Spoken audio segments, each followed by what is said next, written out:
Assalamu alaikum and good evening. Welcome to our show Current Affairs with Azmat Mujeeb. Viewers, people around the globe are going through a very difficult time nowadays due to pandemic.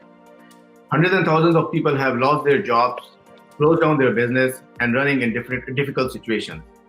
But with all these bad news, there is some good news as well, but not for everyone. 3 cities in the GTA has given some kind of relief to their residents. City of Brampton has faced property tax increase again this year, and this is not the first time they have done it. They have been doing it for the last 3 years. Similarly, City of Markham has decided not to increase property taxes and put freeze on that. And lastly, the City of Clarington has offered 2 million property tax rebate in the wake of COVID-19. So we will discuss about this topic, and I have invited to discuss on this topic Honorable Mayor of Brampton, Mr. Patrick Brown, respected Khalid Usman, the City Councillor in Ward 7 in Markham, and Regional Councillor Neal. He's from the City of Clarington. So welcome all of you, and thanks for joining me. Thank you. Yeah, my pleasure. My pleasure. Thank you very much. So I will start from Mr. Patrick Brown. So residents of Brampton must be very happy about this. So how this idea come from?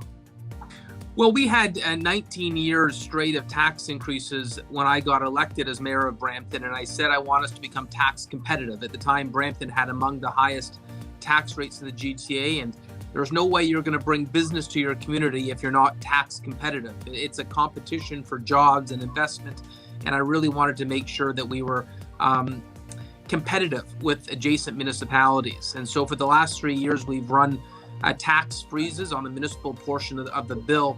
And we've done that recognizing we need to put ourselves in a competitive position. I'd also note, though, that this year it was also pretty important given COVID, that we wouldn't want to put any additional pressures on the backs of our residents. It's already been hard enough. And so there was no debate. There was no hard discussion on this. We all understood in our council that this was the direction to go, and we unanimously adopted our budget by an 11-0 vote. And so I think it speaks to the fact we're rowing in the same direction and trying to provide best value for our residents. All right. I'm going to go to Mr. Khalid Usman. Sir, have you got a jackpot that you have done the similar thing, and why you are doing this? Well, I think Patrick laid it out for you. I think COVID had a lot of effect on all of us. You know, the first 9 months, we actually froze the payments, and they were not, they only paid it and deferred it until December. Now, for the new year, as you know, the municipality has to do business. We have increased our budget to 0%. Our total budget is actually 520 million. But remember, one thing I want to make sure that your listeners understand, that even though we are doing 0%, but our service levels are actually exceeding or are the same as they were before. So there is no compromise on the service levels. All right. Had we not done it, we would have had to increase our taxes by 3.6 million because our total budget is 520. And it would have come to 2.2%. So what we did was, and this was also, again, like Patrick said, it was unanimous. All of us agreed that this is not the time to increase taxes because everybody needs help. And in our little way, as one municipality, this is what we can do to support our business, to support our taxpayers, to support individuals, is to not increase our taxes. And that's what we did. But I want to again reiterate that our service levels remain the same or even more or better. All right. Mayor Brown, have you stopped, postponed, or canceled any projects so that you can continue to, and you are continuing investing in infrastructure and transit, and it's still meeting the growing demands?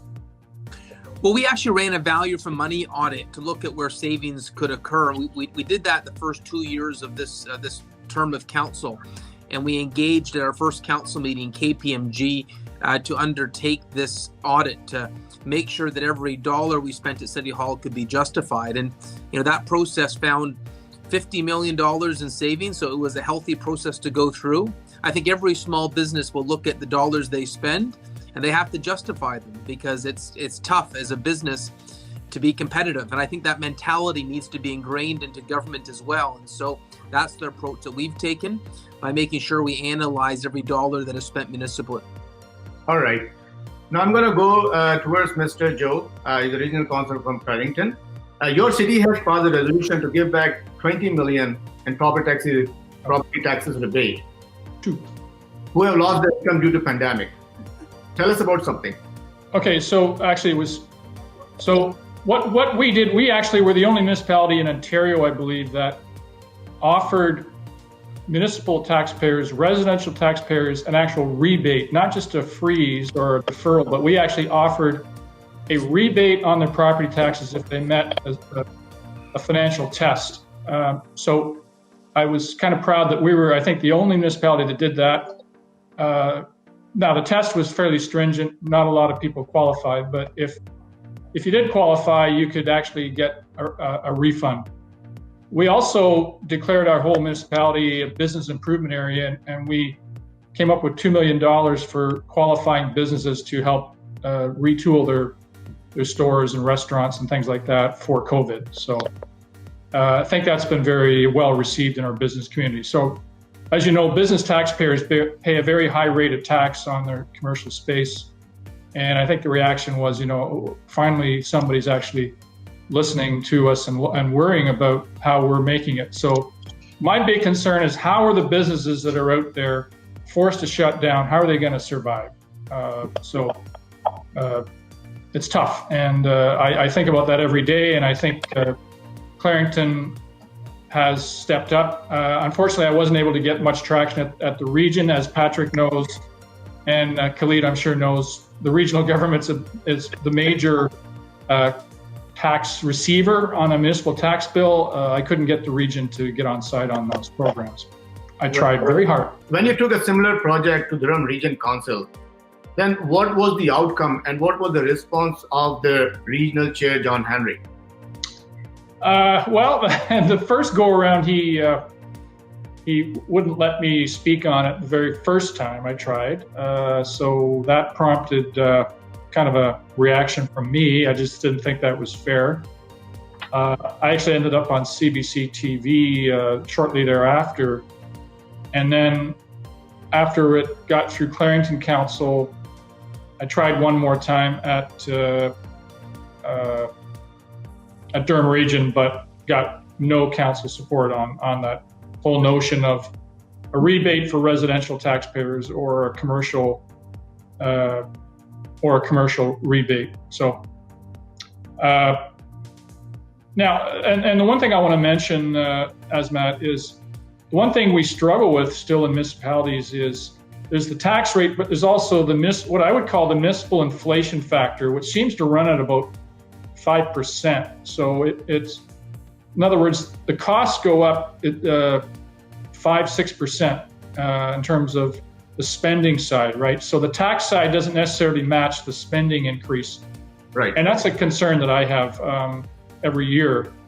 So I try to watch the spending increase and vote down, things like staff. I find there's always requests for more staff. I don't know what Khalid's experience is, but constant demands for more staffing every year, and which I have a great deal of difficulty with sometimes, because it's not really justified, right? And that's what's driving a lot of the cost increase that we have. So, all right, with you, they become comfortable and they want more and they want more, and the biggest cost of a municipality is manpower, right?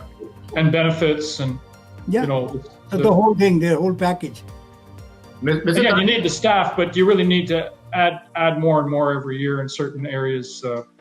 That's the struggle that I always have, and we're engaged in that exercise. We're about to get into our Clarington budget, and I just find the sometimes it's not really justified what we do on adding staff. That's all.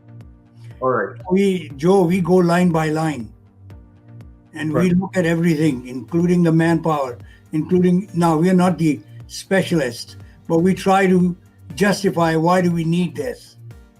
Right. Because so I think it sort of the staff also knows that in the end they'll have to justify hiring more, until that the need is established. There's no way. Right. All right. So viewers, I'm going to say Mr. Patrick has another meeting to catch, so I'm going to stick with Mr. Patrick, Mr. Patrick Brown. So the money is supposed to come from the property tax increase. And where are you getting from extra money, to cover the cost? Or have you done any cost cutting? So we did the value for money audit process, which found some savings, but we haven't had to diminish service levels. We have long-term collective agreements with all our labor partners, and so we haven't seen any challenges there. We've got long-term 5-year agreements with our employee associations. I would note one of the reasons we were able to get through this year was because of the teamwork with other levels of government. The provincial and federal government came through with the Safe Restart Agreement. So the shortfalls that we had because of COVID, we had about a 7% budget discrepancy. And because of the Safe Restart Agreement, we were able to get that back. And so I think COVID has really been an example where the Prime Minister, the Premier, and mayors across the country, and city councillors and councillors like Councillor Joe Neal and Councillor Khalid Usman, I think we've seen an incredible level of collaboration, which is frankly long overdue. And so I think that's why we're able to get through this year intact. Okay, thank you. Mayor Brown, do you have any money sitting in your surplus? So we don't have a surplus this year, but we did make a record contribution to reserves, and as a growing municipality, that's necessary. So we have put over $110 million into reserves, and so we're ready for those rainy days, and we have funds available for the priority projects the city has. But reserves can only be used for specific purposes. It's not a year after year surplus. It's contributions to projects specific to the city, generally infrastructure projects. I have to say though, hearing that Clarington did a property tax rebate, it makes me want to move to Clarington. I hope my residents don't hear about this in Brampton. Otherwise, I'm going to have to face some pressure to give a rebate next year too. That's right. You wouldn't qualify the conditions that they have. Yeah, they were pretty stringent, but it was as I said, no other municipality did this. It wasn't received with great enthusiasm, to be honest with you, from certain quarters of our municipality. But nonetheless, I thought it was the right thing to do at the time. Yeah, Mr. Khalid Usman, please tell me one thing: the surplus amount. How it ended up in the surplus amount? Because sometimes it's a huge amount of money, that are sitting over there, and when you have the amount in the surplus, you have to use in the random projects. You cannot use it in a proper way. Well, we have many surpluses which we are maintaining. They're called reserves, and you can't touch those because they're for specific purposes. Now, one of the reserves that we have is called Corporate Stabilization Reserve. That's the one that we have used, but remember that is only for emergencies only, and there was no better emergency than what we are facing today. So we were able to draw the 2.2% that would have increased, or 3.5 million that we'll be spending against this reserve to balance our books, and we are hoping in good times we'll replenish it. All right. Mayor Patrick Brown, like you have given this break in the property taxes, you are meeting the target. Is this a reason that the property taxes in Brampton are already too high? Yeah, I believe the taxes were too high in Brampton. It was something I campaigned on, trying to make sure the city becomes tax competitive. And I think one of the reasons our value for money audit was fruitful and found savings is we didn't have that type of fiscal discipline before. And I'm grateful that we have a city council and a team right now at the City Hall that is focused on becoming tax competitive. 19 years in a row of tax increases was, in my opinion, too much for the residents of Brampton, too much of a burden. And I'm glad that we're finally back on track and in a position to make sure that the burden on residents and businesses is one that is competitive. Mr. Tariq, you have also given some other kinds of relief. What are those programs your city is offering besides this break? Sorry, that was to myself? That was for Khalid Usman. Sorry, say that again. Khalid Usman, like beside this relief, Right. he is offering us other programs. So what are those programs? Well, for example, what we have done is even for the people that cannot afford to pay the taxes, property taxes, Right. so we still have a kind of a deferral program for the existing property taxes. But it's on, again, this time it's on application basis. Like you'll have to make an application, make your case, say why you can't afford to make it. And if you cannot genuinely, then they'll defer it. All right. So that's one. Then on water also, because remember, water is very expensive in every municipality. Right. So there also we have deferral of the increase of water charges. Right. So it's quite a bit, wherever we can help, that's what we have tried to do. All right. Right. And beside this relief, are you giving an offering to your resident any other relief, like a deferral program or any other thing, any other program? Yeah, we did defer property taxes for 6 months at the beginning of the pandemic. For city-owned facilities, we waived the rent for not-for-profits and deferred it for for-profit companies. And so we've looked at ways within our jurisdiction and within our responsibilities to help out people. We know this is a really, really hard time, and we just can't wait till we get to the end of it. And now that there's a vaccine rollout, hopefully very soon we'll be talking about that the pandemic is something that's in the past and behind us. And we're just grateful for the sacrifice that so many have made to help us get through this crazy year. But Azmat, I've got to go on our next show, but I just want to send my best to all your viewers and look forward to connecting again with Councillor Neal and Councillor Usman, and best wishes to everyone. Well, thank you very much for joining. Thanks, Patrick. Yeah. All right. So Mr. Patrick has to catch another meeting. So we have some other, rest of our guests, and we're going to continue our program. Mr. Joel, you said that that idea was to give break to the residential as well, but you ended up giving to the commercial. So do you have any for the commercial? So do you have any program for the residential people? Okay, so the first part of the residential side, Azmat, was for a set period of time, and it was basically during the lockdown, the first lockdown. Right. So if you qualified, you got a refund on the local municipality portion. So that program ended. Now we have more of a deferral type program, and somebody who has severe problems can also apply to, and we'll send them on to the assessment review board for them to look at whether they in fact would qualify for a rebate. So the initial program, my initial idea was $1 million on the residential side, $1 million on the commercial side.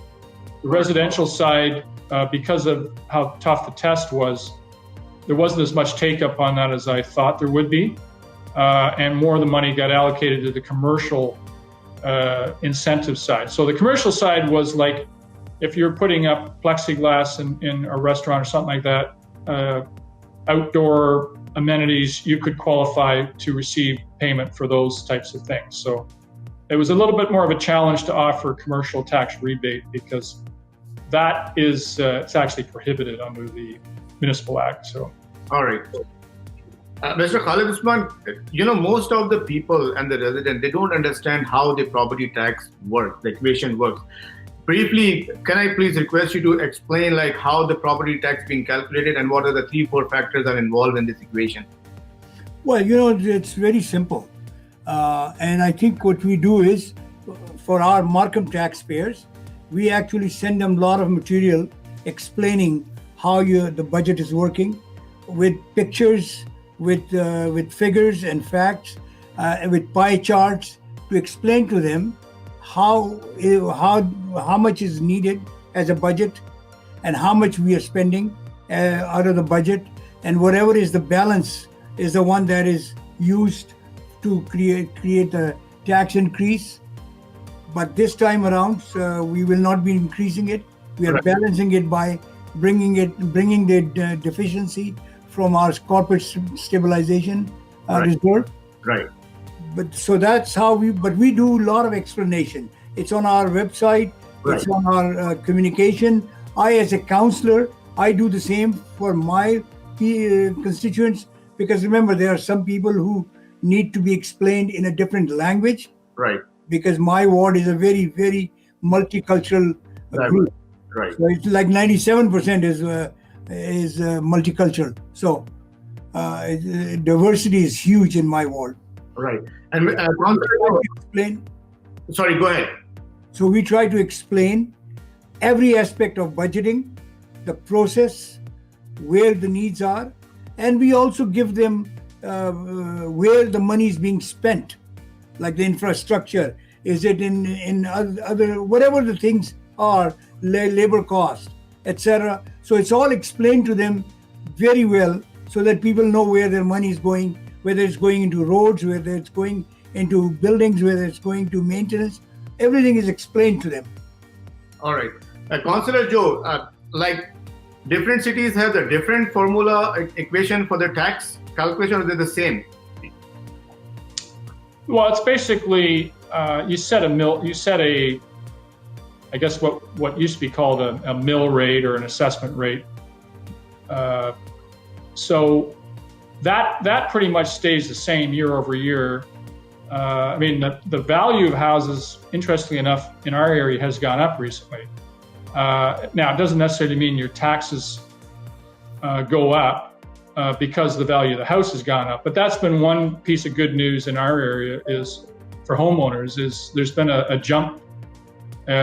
Interestingly enough, over the course of the summer and the fall, there was quite a significant jump in house prices, right? Oh, so this is the GTA actually. It doesn't mean your tax rates go up automatically.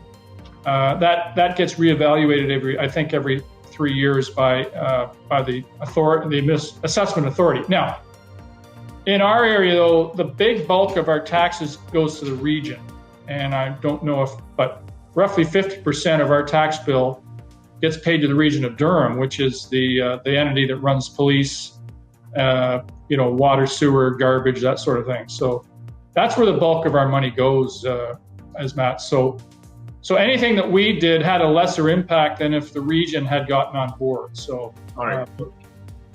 Okay. Councillor Khalid Usman, can you tell us, like, when you are going to increase the property taxes, before your council make that decision, how do you inform the resident? Do you inform beforehand? You do any town hall meeting, or you do make calls, or do you inform anybody, your residents? No, the way we do it is I'm on the budget committee. Right. So we are holding budget meetings. Right.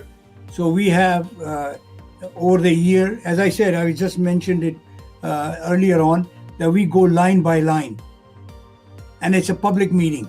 Right. Public is invited. Okay. So it's on internet. It's all over because it's like an open public meeting. Okay. So over the period, we hold 7 or 8 meetings until we reach the position where we can approve the budget, because of the different parts of the budget that we discuss. Right. Every capital project we discuss and approve or disapprove. So once we reach that stage, then it's a final meeting that is held in the council meeting, and that's also a public meeting. Okay. The public is there, because the whole idea, and I'm just trying to make it simple, simplify this, because the idea is to balance the books. And we know that in order for us to balance the books, the budget that we just approved, the shortfall was 3.2 million. Now, normally we would have to increase 2.2% to cover this 3%, so that when the budget is finally presented, approved, signed, sealed, and delivered, we will have, bottom line would be zero with a 2.2% increase. Okay. But because we are getting the money from stabilization reserve, we were still able to achieve the zero bottom line and no tax increase. Okay. And that's when it's finalized. We'll have a final meeting after it's approved by the council. The information goes out, the mayor makes the announcement, but we still, before that, one other aspect that I forgot to mention, not only do we have meetings with the public, but we have meetings with business. So there's one meeting before the finalization with the businesses in Markham.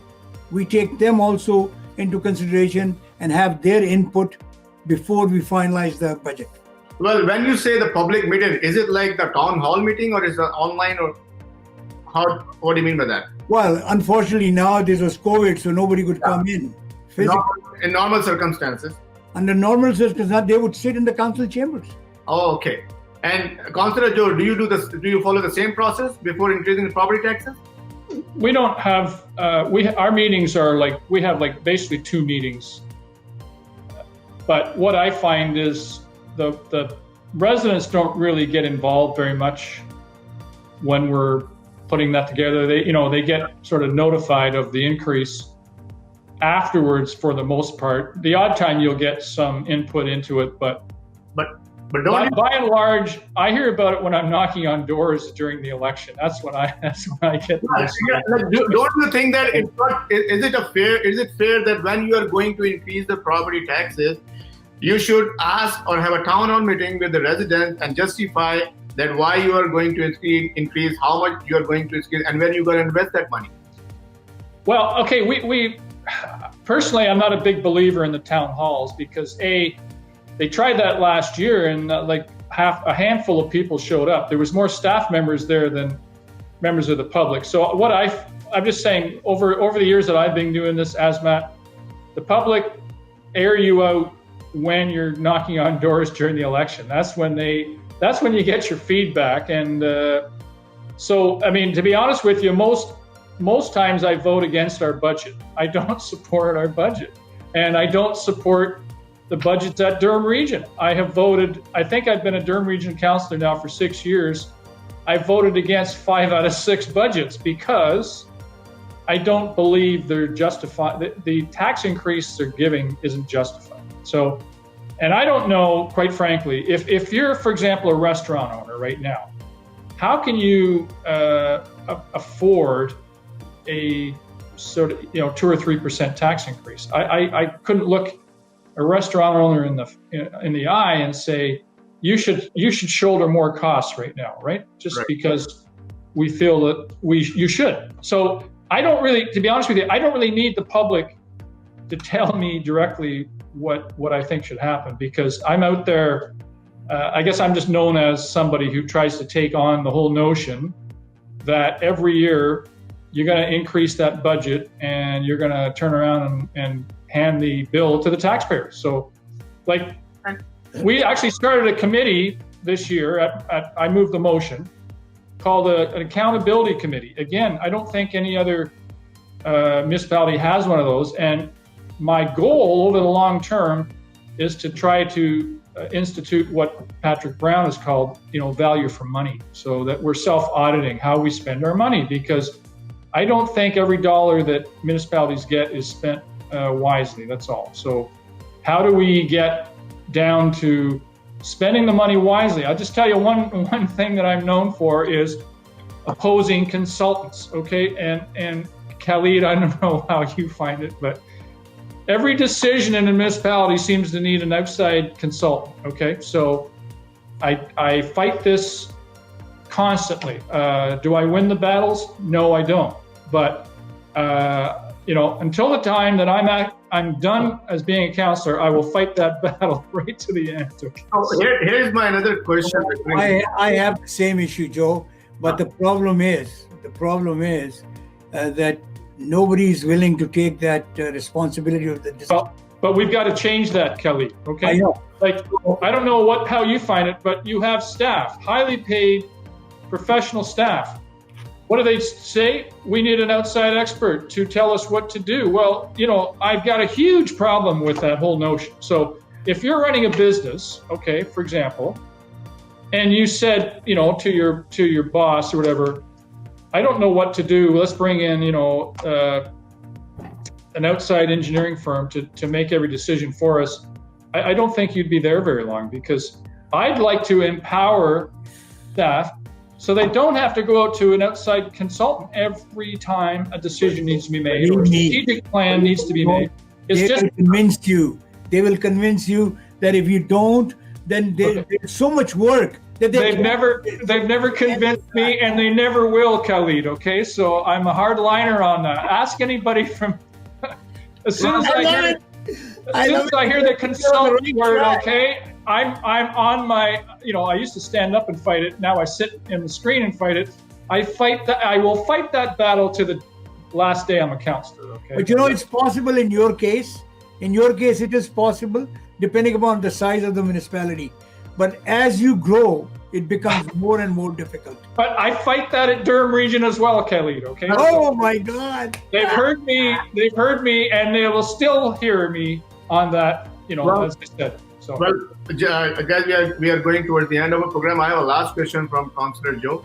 You also sit in the regional council, and the idea, did you give that idea to the other cities of the Durham? And in your opinion, can the other cities do the similar thing what you have done in your city? Well, they just chose to not. But they can do it. You have any interest in it? That's all, Azmat. So, every municipality is different. Some, like I said, when this was starting back in March, I was quite concerned about residents being able to pay their mortgages, businesses being able to survive. Now, as I said, the way it's worked out, homeowners have actually done fairly well with the rise in the value of their house. But at the same time, I don't know, quite frankly, how businesses are surviving right now. I don't, because they've been forced to shut down again. And if you're a small business person, how do you survive? This is what keeps me awake at night, Azmat, and because I'm a small business person myself. Yeah, I guess. My question again: was this idea proposed in the region to the other cities, or no? It was, yes. Oh yeah, I spoke to it, and all I'm saying is there was no interest in it. That's all. No interest. Okay, all right. They did deferrals. But when you do a deferral, the bill comes due later. That's all, the bill comes due. So. All right. Okay. Well, you know what? We are. So, Khalid, I'm going to have to come to your council and talk about consultants, okay? Because we got to band together and solve this problem, okay? So. I love you, my friend. Let COVID go away, and then we'll have you. All right. So. Viewers, we are ending our program, and I'd like to thank my honorable guest for your time, and thanks for joining me, Councillor Khalid Usman and Councillor Neal. Well, in this difficult time, every small break from anywhere from the city, it counts. So I hope the other cities can also do the similar things, whatever they can. So, try to give us a feedback for the program. Take care of yourself, wear masks, keep distance. Stay home. We are still in the lockdown. Allah Hafiz and good evening.